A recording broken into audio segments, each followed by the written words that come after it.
What's up, everybody? It's your girl, Absolutely April, here for another recap. We are doing Grey's Anatomy today, and you know I am the Grey's Anatomy super fan. I have been watching it since season one, and we are now on season 19.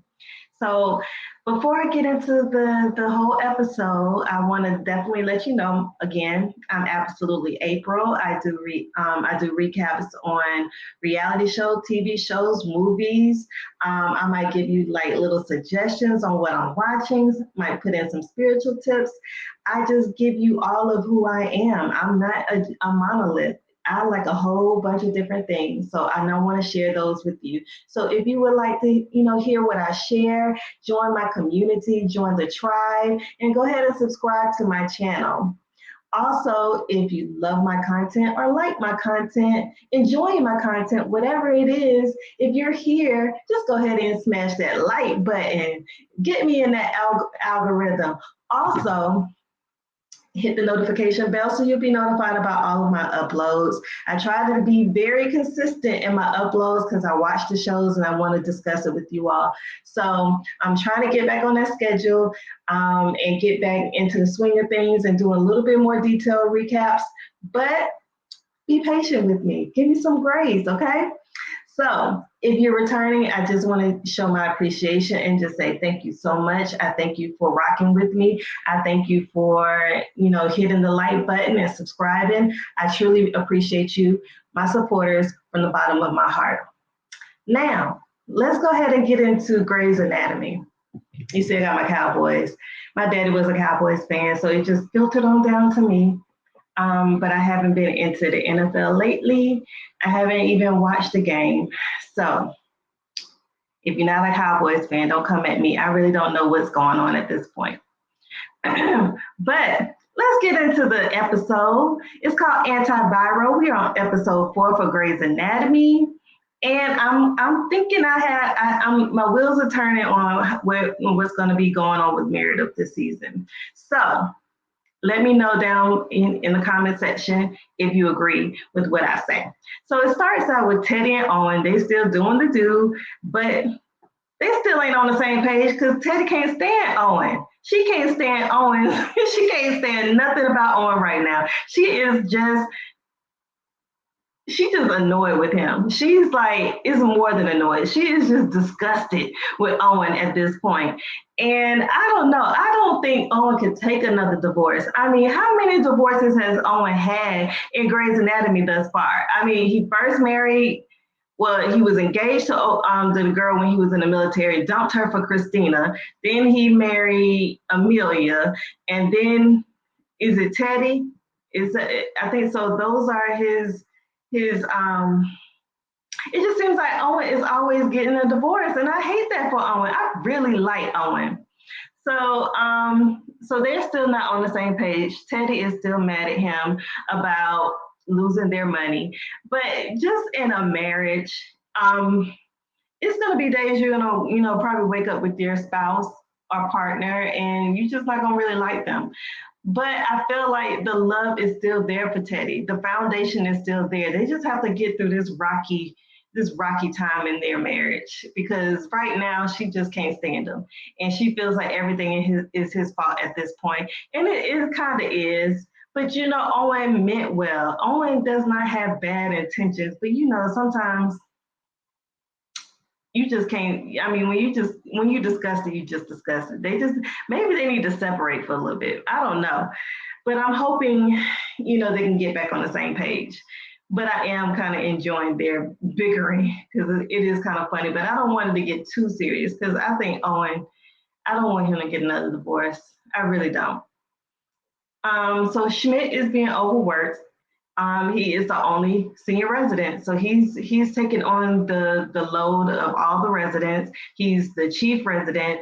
He is overworked, and he's heading for another burnout. So I'm concerned about Schmidt's mental stability at this point because he is like burning at both sides of the candle. He's not even being a good chief resident at this point, and he's just. I don't know what they're gonna do, but I'm really hoping that this doesn't take him out, because I feel like if he goes through another spiral, that this could really keep him from being a doctor. So Bailey, again, she comes and lays some more stuff onto Schmidt, telling him, stuff that needs to get done, some tubes or whatever it is that need to get done. And, Schmidt asked about the interns. The interns are have been called in by Dr. Weber to do some pumpkin carving. So they're not available. So he has to basically do the job of the interns and the job of a resident. And he's only one person. But, Bailey, she's not even thinking about it in that way. She's just like, get the work done type. But she's excited about Halloween because she gets to spend it with her Halloween with Prue. And and she's dressed up as Princess Leia. What am I thinking about? I gotta show y'all the slides. Yeah. So before I do this, I am all over the place. So this clip right here is showing the interns. Now, before they do all of this, this is how it opens before even Teddy and them and Owen get into it. The interns are watching this another intern that they don't know who it is at this point, but they're just watching her freaking out. She's throwing stuff around. So they're all, looking at how this person is having a meltdown, and they are just like, wow. It's just it's just like they're kind of laughing at the fact that she's throwing all this stuff around. So somehow they get this footage. I'm not sure where the footage comes from. So this is Bailey dressed up as Princess Leia. So now we're back to where I left off at. So Bailey's dressed up as Princess Leia. She's excited about having Prue dressed up as Ewok. And they are going to spend their first Halloween together dressed up as mother and daughter. So I'm so happy for Bailey with her mother and daughter. She's finally having a daughter that she always wanted in Prue, and I love that for Bailey. But I don't know. We're going to talk about what I feel like coming up. So this is the interns doing their pumpkin carving. They're doing some pumpkin carving. It's supposed to help with their dexterity. So, yeah, as surgeons, I guess you have to be able to use, I know you have to be able to use both hands. So they want them to be able to use the knives with precision and all that kind of stuff. So pumpkin carving is supposed to help them do that. But the interns, they really don't want to do it because they want to work on real patients. So Maggie and Winston, they're walking and, they're talking about their loads for the day. And Maggie is Winston's senior. So basically, his chief. So he works for his wife, which can cause issues. And he's just, I don't know, Maggie and Winston seem off at this point when I saw them walking. The energy between them seemed off. He was just like, kind of short with them. They weren't their lovey-dovey selves. So that's what I put in my notes, that the energy between them seemed off. So Marsh comes up, Meredith, and says that he gets the interns the dead bodies, everything is signed off. So he grabs Winston to help him with this whole trauma this trauma training that he's going to give the interns, and they're going to actually use bodies. Now, if you are a Grey's super fan, then you know that Owen always does this trauma training. And when he got here, don't even ask me what season, but when Owen first came on the scene as a physician at Grey Sloan, well, it was probably Seattle Grace at the time, but when he first came on the scene, he used pigs. And Izzy had an issue with that, if y'all don't remember. And then next time he used dummies, and that's when April Kepner went off the rails. And then that's how they've been training for trauma since they've been using the dummies. But this time, Marsh got them actual bodies instead of using dummies, so they can learn how to, cut into the body, so they can see the realness. The interns can, see how real it is in a trauma setting for them. So Link and Joe, they're flirting, and Link wants to take Joe out for his cancer anniversary because if y'all don't know, Link had some type of lymphoma as a child, so he celebrates his cancer anniversary all the time.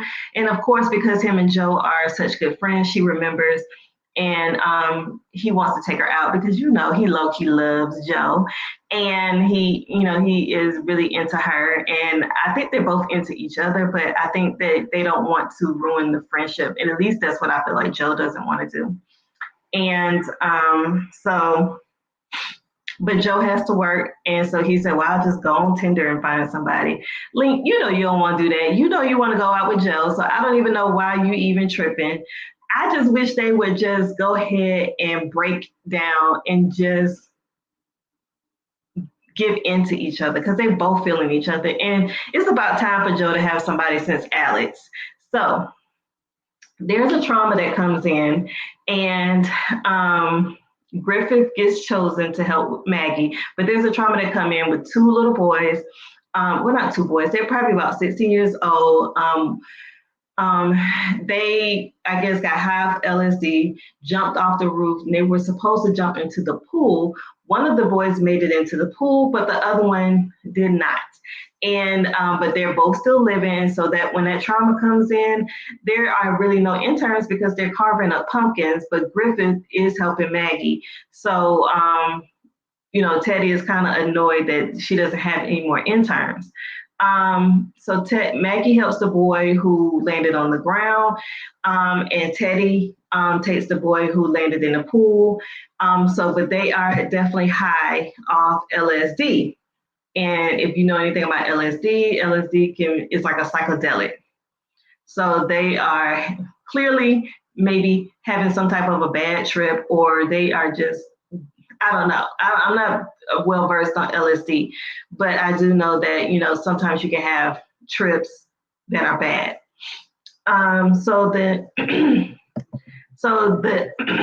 So Marsh and Meredith tell the interns that they're going to have these bodies to use, and they are so into using these bodies. Was at first I think they're a little weirded out, but Owen, who is a big trauma surgeon, explains to them, the need for, them learning how to do trauma, because a lot of times, they don't have, especially with Grace Sloan trying to ramp up to where they used to be, they don't have as many traumas coming in. So they need to know and be ready for those traumas when they do come. So, of course, if y'all, again, holla out to my super fans. Y'all know when they have the interns doing things like this, they're looking to find the Gunther. And the Gunther is the one who stands out, who keeps a cool head, who are able to be strategic and be creative and figure things out. So at first, the interns are clamoring, they're falling all over each other, they're yelling and everything. They're not really working together. So they failed the first test. Their dummy died. Not the dummy, their person died, and so they have to figure it out again. So the doctors, the attendings are trying to figure out like who's going to come out on top. So Winston tells them that whoever does do the best will get the scrubbing with him on a surgery. So Meredith, Dr. Marsh wants to take Meredith out on a date, but Meredith isn't really sure she should be going out on a date because she, Zola has been having those panic attacks. So she wants to be available for Zola and her panic attacks. But she knows that Zola needs to get out and be around friends and do things and be a child. But she's also at the same time like, I don't know if this is the best decision. So in comes Ben, Bailey's husband. Ben arrives with Prue and, tells Miranda, like, maybe she should go home. She's very tired. Miranda is not trying to hear anything Ben has to say because she's so excited about having this trick-or-treating experience with Prue. So she just basically ignores what he says and say, no, she'll be all right. And so there's a weird energy between Bailey and Ben. So I'm hoping, because Bailey and Ben have been together for a while now, at least maybe about 10 years, seem like. So I don't know. I'm hoping that nothing happens between them two because I really like that for Bailey, and I don't know if Bailey be able to take it because when she spirals, her OCD flares up and things like that. So I'm hoping that she can, her and Ben Warren can move through this, but they are definitely a little awkward. You know, it definitely is a little awkward. So Schmidt is still overwhelmed. He is, flying around, helping put in tubes, helping put in, breathing stuff, doing stuff for breathing. He's just overworked to the umpteenth capacity. And I know how that feels when you are just overworked, you are heading for burnout. It's inevitable. You cannot do that. It's just your body is not capable. Your body needs rest. So the boy who ends up jumping into the pool is now missing. His dad arrives and the boy is now missing. And they don't know where he went. So they go outside, but to find Teddy goes outside, but to find the little boy the 16-year-old boy, he's now on top of the ambulance, y'all. He's on top of the ambulance, still tripping out on LSD, thinking he can fly. So he's on top of the ambulance, and he says he's about to be a bat, and he jumps off the ambulance onto Joe. And Joe is outside with a patient who is pregnant and in labor. So Joe is on the floor. The boy is on the ground too. Link, because he's in love with Joe, he wants to make sure Joe is good. He's concerned about Joe, but he's also angry at this boy for hurting Joe. So Link is helping Joe with her, since the fall. And he says, he's trying to, he's an orthopedic surgeon. So he's looking at her wrist because it could be broken. And Joe is not even trying to really, she's just like, I'll be fine. I'm a doctor. It's not that serious. But he's concerned. But he also has to help this other young man, the young man who just flew off the ambulance. So Prue and Bailey are walking around, trick-or-treating around the hospital. She lands into the trauma lab where the interns are working on these dead bodies. So she barges in, talking about trick-or-treat, and then she immediately has to cover Prue's eyes so she won't realize that these kids are working on a dead body in front of her. So Winston is, as they're overlooking, as you can see right here, he and Owen are overseeing the interns with this skills lab. He vents to Owen about working with Maggie. And he's seeing where it's causing a rift between them because she's controlling him at work, but she's also very controlling at home and it's wearing him out. So, Owen definitely understands, and he's like, you need to do something before it gets to the point where you resent her. So Schmidt, it goes to Schmidt. He, like I said, he's been working on both ends of the stick right now, and he's overwhelmed. And so he is just having a hard time with, being a resident and also being at all of the attendants beck and call. So he goes off on the nurse and said, can you just call somebody else? Because he's at his wit end at this time. And it's a rule, you don't want to mess with the nurses because they can make your life live in hell. Christina Yang had a run-in with one of the nurses, and they had her doing all type of scut because she made them mad. So Weber overhears Schmidt going off on the nurse, and he immediately brings him to the side and like, let's take a walk. So Meredith and Marsh, they go to the hotel room and, to have some alone time. Amelia is looking after the kids. Zola is now at the sleepover, and Meredith and Marsh go to the hotel to have some alone time because, they have been separated for at least 6 months when they broke up for that little bit of time. So the parents of the boys who have jumped off this roof are now, in the ER, and they figure out that, oh, you are the parent of the boy that gave my boy drugs. So they get to arguing and almost about to get into a whole full-on tussle. So then Bailey, Maggie is trying to calm them down. Bailey gets in the middle of it and kind of tells them, like, you can't control your kids. You can only do what you can. And as a parent, that's all you can do. And it makes me nervous for when my child gets to that age. Like, is he going to be if he experiments with drugs, he's going to make bad decisions. But he, as Bailey was talking to him, it's not a reflection on you. You can only do what you can and hope for the best for these kids. And she was like, drugs can get to anyone, and especially in this day and age, drug dealers are able to get the kids by using emojis telling them where the drugs are at. So you just don't know, and you just have to do the best you can. So now we're at this clip right here on the screen. So Millen right here, she is the one, the intern who had a relationship with with Link prior to, starting her time with at Gray Sloan. So Millen is protesting having to use real people for the skills lab. She just feels like, my family, I had some family members who got, donated their body to science, and she just feels like they're hacking into it.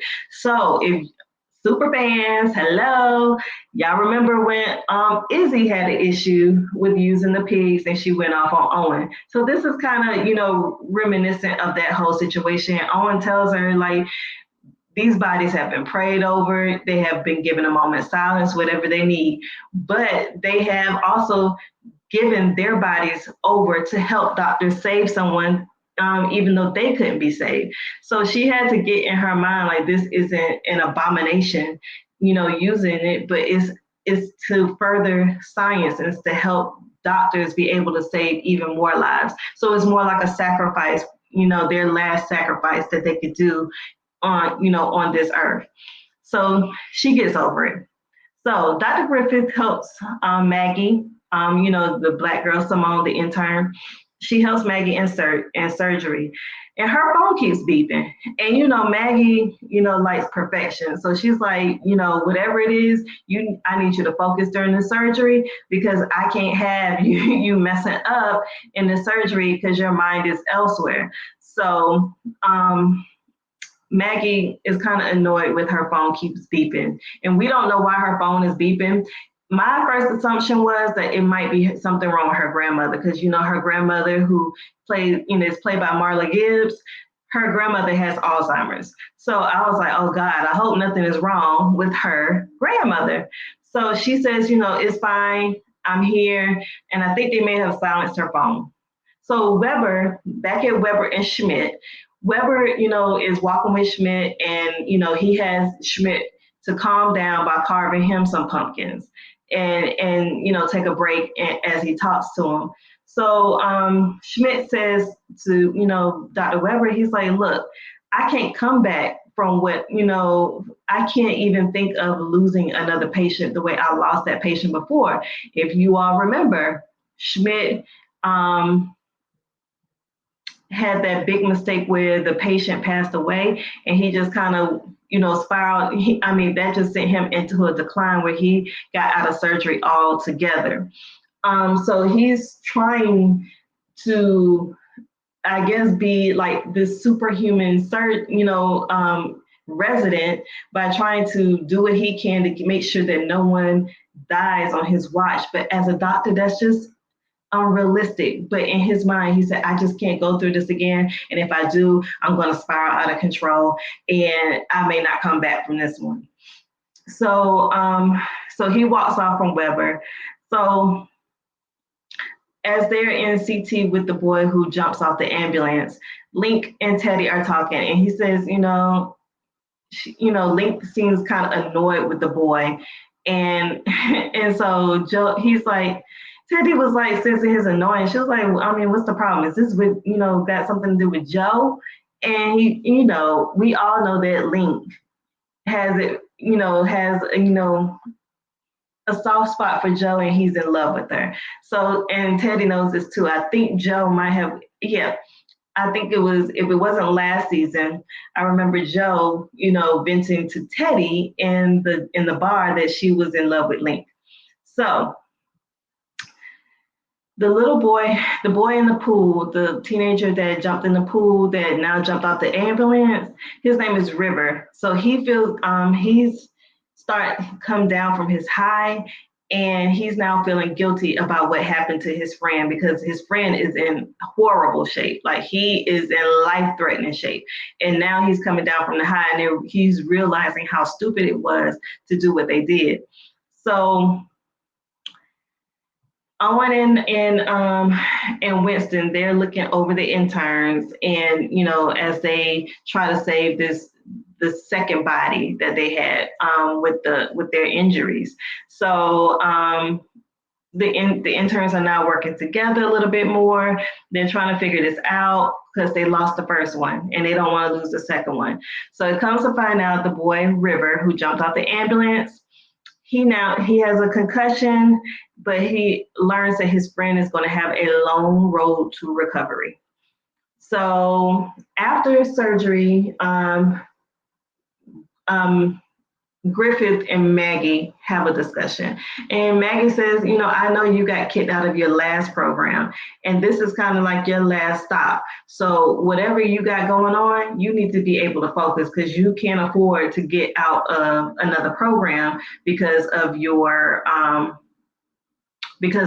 performance. And Maggie said, I know this because I was one of the people who selected you. I was on the committee.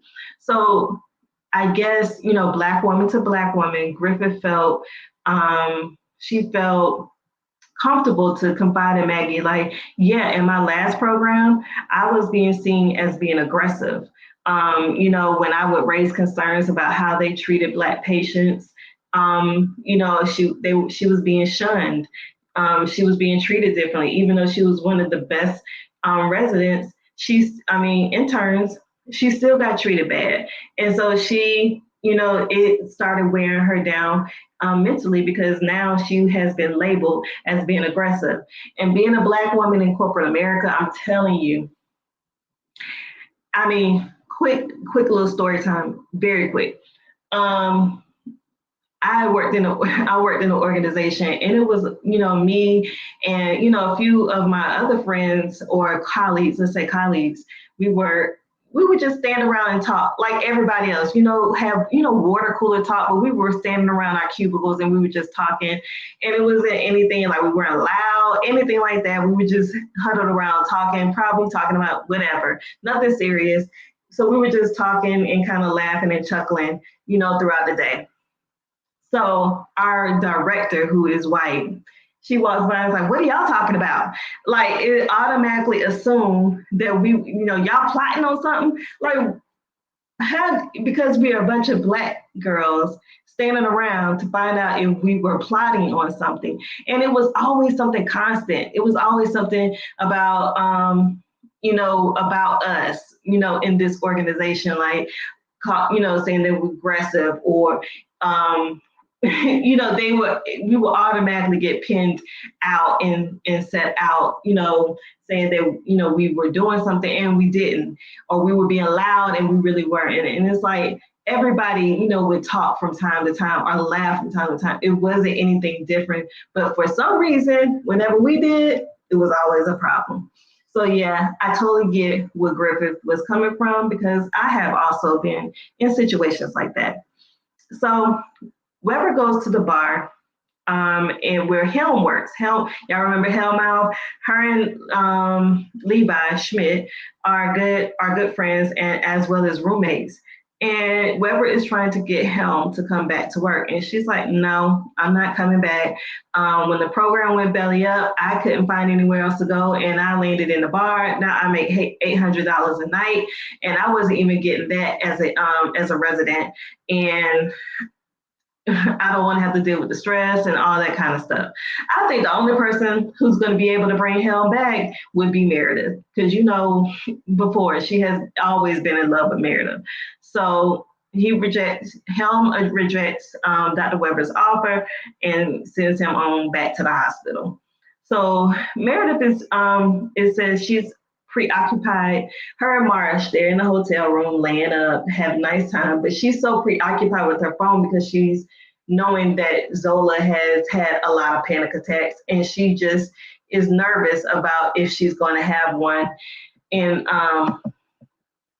in this setting. And we talked about that. So she's nervous about Zola having another panic attack, and she can't get to her as quickly. So Marsh is, Dr. Marsh is asking what's going on, like what did the principal say. So she said the principal at Zola school told feels that Zola can skip up 2 grades, but Maggie, who's her aunt, had the same issue. Well, it's an issue because she said she did that and it was horrible for Maggie, like the stuff that she had to go through. So she's like, I really don't want to put Zola through that. And so Dr. Marsh tells Meredith, when he lost his dad, I think he was around 12, that in order for him to feel normal or just feel like, get out of his little bubble, his mom rented like this rickety RV, or she either rented or bought it. She bought this little rickety RV and they went to the Grand Canyon and spent the summer in the Grand Canyon. And that's where he felt, he realized that this world is so much bigger. Everything is not in this particular bubble. That's when I knew, I said, okay, Dr. Meredith is about to figure out, she's about to be on a tour trying to find Zola a school that she can feel comfortable in, so she can stop having these panic attacks. So I said, I can already see where this is going. Because Zola is having these panic attacks, it stemmed from her worrying about her mother getting Alzheimer's. So, super fans, hello. Y'all remember Meredith was on on that project with Derek. That's Derek's baby. He wanted to find a cure for Alzheimer's because he knew that Meredith had the gene. So he that was his thing. He wanted to find a cure for Meredith. And unfortunately, Meredith messed up the whole trial by switching it out for Dr. Weber's wife at the time. But, her intentions was good. So I can already see where this is going. Meredith is probably going to try to find a cure for Alzheimer's so she can help relieve Zola of her panic attacks.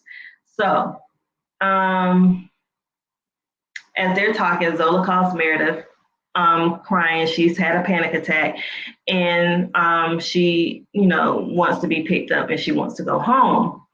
So Link is still annoyed. He tells Teddy that he's just crazy about Joe, and Teddy tells him to keep sleeping with other women to his love for Joe goes away. And Teddy is projecting. She's projecting because she and Owen started out as friends, and then they took it a step further. So she's like, look, don't go down the road where I am. But that's the thing. When you ask people for their advice, a lot of times people will project how they feel at the moment onto you versus, just telling you what's good for you. And yeah, you may lose a friend. That could be a possibility, but you may not. You could maybe gain something really, really nice, really, really good.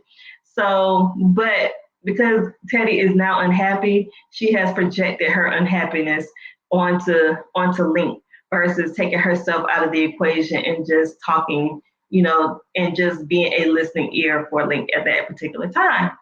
So Winston and Owen, tell the interns their person is stable.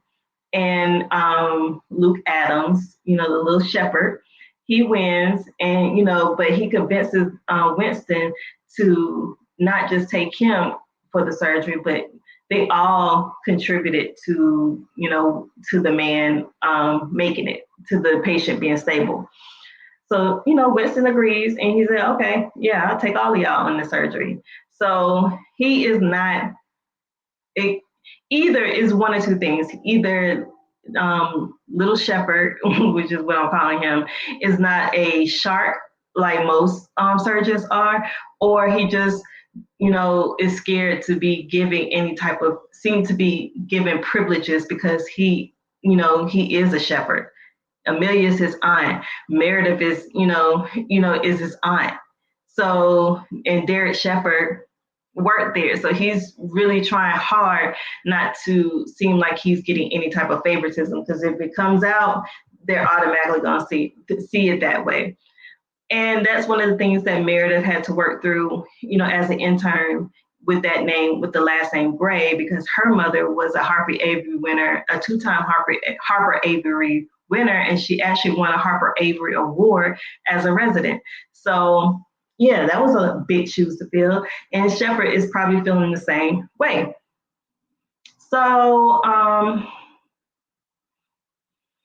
Owen basically tells Winston, after they left, Owen tells Winston to not get to the point where he starts resenting Maggie. So he works with Teddy, and now they at a point where they resent working together. And like I said, that's why Owen is now helping with the interns, because he said, I cannot work with my wife, because if I do, we are going to get a divorce. So Griffiths shows Maggie the meltdown of her, the video of her meltdown, and because remember at the top when I told you that they were talking, they had got this footage. Griffith tells Maggie that was basically her, and that was why her phone was beeping. I don't think I said that. So her phone was beeping because she had been trying to work to get the video taken down, and I guess she was getting responses, and she did not want it to come out that was her. So she tells Maggie it was me, and so now she shows Maggie the footage of her slamming stuff around, breaking stuff, and all type of stuff. So Maggie was like, she gets it, and she was like, something else is going to come out, and no one is even going to think about it again. And no one could really see who she was anyway, so it wasn't like, oh, that's her. So Maggie reassures Griffith that, you know what, we see you, we know your capabilities, you can relax here. You don't have to be on edge the way you are. So I mean, just her saying that, I know that was a relief for Griffith, because sometimes you just need to know that you have a superior on your side, or that you're not being judged. Like, you don't always have to be on edge. I know a lot of times we as African Americans or Blacks in America, we're told that you have to be so much better than, than an average white person, because because we have to work 10 times harder. And that's a lot of pressure. That's a lot of pressure to put on somebody. Like, you got to work 10 times harder just to be, looked at. And sometimes it's just like, why? Why do we have to have that much pressure put on ourselves? So, but Maggie tells her she can relax. So just having that, when you have an advocate, or when you have someone who can see you for who you are and for your works, and not because of the color of your skin, that's amazing. So the little boy, the boy who jumps off the ambulance river, he apologizes to his friend's father because he can't go inside to talk to his friend, but he talks to the father and apologizes. So Weber tells Schmidt that they have failed him, and they really have. And I love this accountability by Dr. Weber. And that's lacking in a lot of our leadership today. But he's taking accountability that they have failed him, and that they are overworking him, and he's carrying the weight of all of the residents who are no longer there, and that's not fair to him. So so he's going to do something about it, and he ends up, said, give me some of your load, and we're going to have to, as attendings, we're going to have to start doing some things that we don't want to do. So until they can get back to where they were. So Maggie, she finds Winston in the residence lounge, or the attendance lounge, and he's asleep, he's tired. And he tells her that he's considering taking another specialty because he cannot work with his wife and still be in a good place with her. So Maggie doesn't seem to, to like it, because I think she liked working with him, but it's a difference by having to be in a subordinate type thing in a position, and then you're with your wife. That's hard. So I can see why he would want to do that. So hopefully Maggie won't have an issue, but you know how Maggie likes to spiral too. And so Link, he's in love with Joe. He loves Joe, and he's scared to tell her. So Teddy finds Owen sleeping in the on one of the on-call rooms, and she reminisces about Bad Dad and some of the stuff that she did for him that Halloween, or he did for her that Halloween to make her comfortable. And so she's smiling and she's reminiscing, and then Owen falls asleep. So she done through the she storms off. She was like, you know what? I'm trying to have a moment, and you done fell asleep on me. That is annoying. I hate when that happens. So Bailey is is talking to Prue. She's all excited, about the trick or treating experience. Prue is knocked out. She's in her stroller, knocked out. She is tired. Like, she stick a fork in her, she's done. So Griffiths tells her fellow interns that was her in the video, and as they're watching the video, and I guess she gives them the backstory as to what happened. So they all rally around her and support her. I'm starting to like this group of interns. So back to Meredith's house, Zola apologizes to Meredith, for having her to get her at the sleepover in the middle of the night, that she couldn't even enjoy a date with Dr. Marsh. Meredith, I'm gonna always come get you. So this is the scene where they're talking right here. So she's like, I'm gonna always come get you. Yeah, you're never alone. So she said, she asked Zola what happened, and she was like, everything was okay until I sat down and, I laid down. I guess they were going to sleep. And she said that's when her mind started racing. And she started thinking about the Alzheimer's that Meredith could get. And, she just said that's when she started, crying, and her, breathing heavy, and she couldn't breathe and stuff. So she had another panic attack. Just thinking about it. So the Alzheimer's is definitely a trigger for her, and the ruminating thoughts of her mom being incapacitated like that. So yeah. So Meredith said we got to find her the right school, and that is the episode. So in the preview, it seems like Jackson Avery will be back. Yay! I love when Jackson Avery comes back, and I like to see the old school, the OGs. So when I see Jackson Avery coming back, Meredith is talking about doing another Alzheimer's trial. So I think Jackson is going to help her with that, and she's probably going to have to go wherever this trial is going to be, or close to wherever. Something, I know that's going to be an issue where she's going to be away, finding Zola a school and working on this trial. So yes, y'all, we have made it to the end of the episode, and I'm loving it. I'm getting the feels. I'm getting the feels of the old, of the old Grays. I'm not that excited that Meredith won't be around as much, but I'm enjoying, some of this. So it is a lot of, similarities to the old, when Meredith was an intern. So I'm liking it, and I know that there's some backstory. So we're gonna see. We're gonna see where this goes. I will probably rate this episode. I'll give it a solid 8.5. What would you rate it? How are you liking this season so far?